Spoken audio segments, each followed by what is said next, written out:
Chers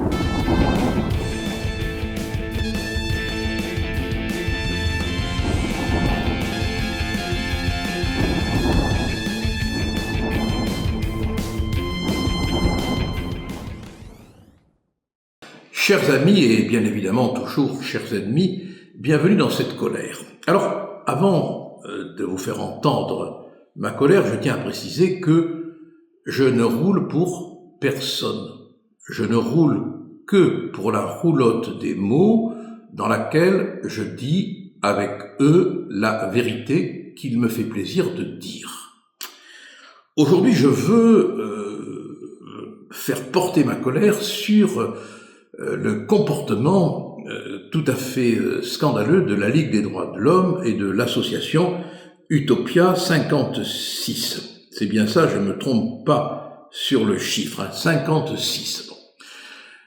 La Ligue des droits de l'homme et Utopia 56, dont on va parler, ont trouvé intelligent et efficace, pour faire parler d'elle, de déposer plainte contre Fabrice Leggeri, ou Leggeri, je ne sais pas comment on prononce, ancien directeur de Frontex de 2015 à 2022, pour des faits de complicité, de crimes contre l'humanité, rien que cela, et de torture.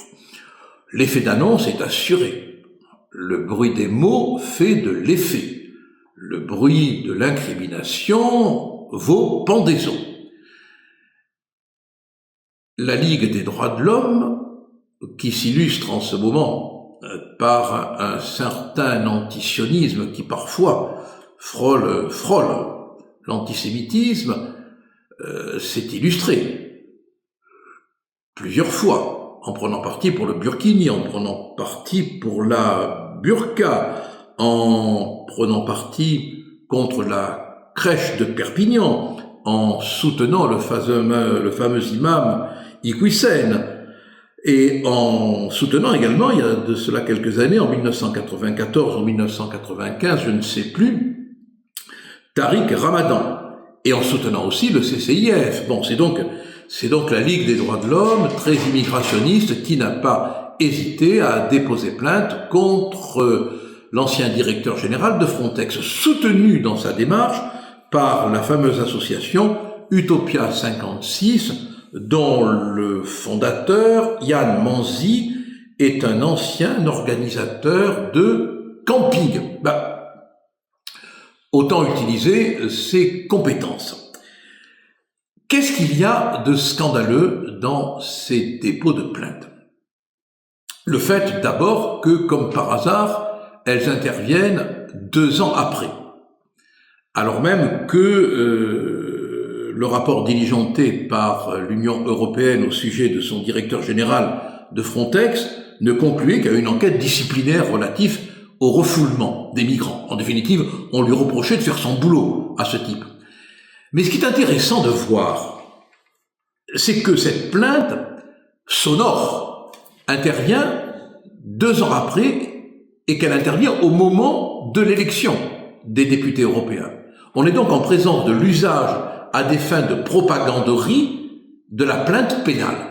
Alors il faut savoir que jusqu'à un certain temps, jusqu'à une certaine époque, le fait de déposer une plainte et de le dire était un délit, parce qu'on avait parfaitement compris que des gens mal intentionnés se contentaient de déposer plainte pour faire du tort. La preuve, c'est que la plainte contre l'ancien directeur général de Frontex, elle a été reprise par Le Monde, qui s'est indigné, par Libération, qui s'est étouffé, enfin, je veux dire, par tous les journaux, toute la presse en a parlé. C'est le but.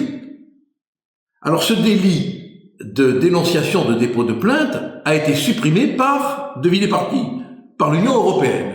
Et aujourd'hui, de la même manière qu'au moment où la démocratie dépérissait dans la Grèce antique et où l'on avait les sycophantes qui déposaient des plaintes pour regagner du fric, pour se faire connaître, aujourd'hui, il suffit de déposer plainte, alors que ça veut rien dire. N'importe qui peut déposer plainte contre n'importe qui. Le faire savoir pour qu'il y ait un effet d'annonce tonitruant. C'est de la propaganderie judiciaire. Et ça, c'est scandaleux. C'est une dénaturation du droit de la loi, du droit de déposer plainte. on devrait rétablir vite, très vite, le délit de dénonciation, de dépôt de plainte, parce que ça devient un instrument de communication pour nuire à autrui. Et c'est exactement ce qui s'est passé dans le cas de l'ancien directeur de Frontex.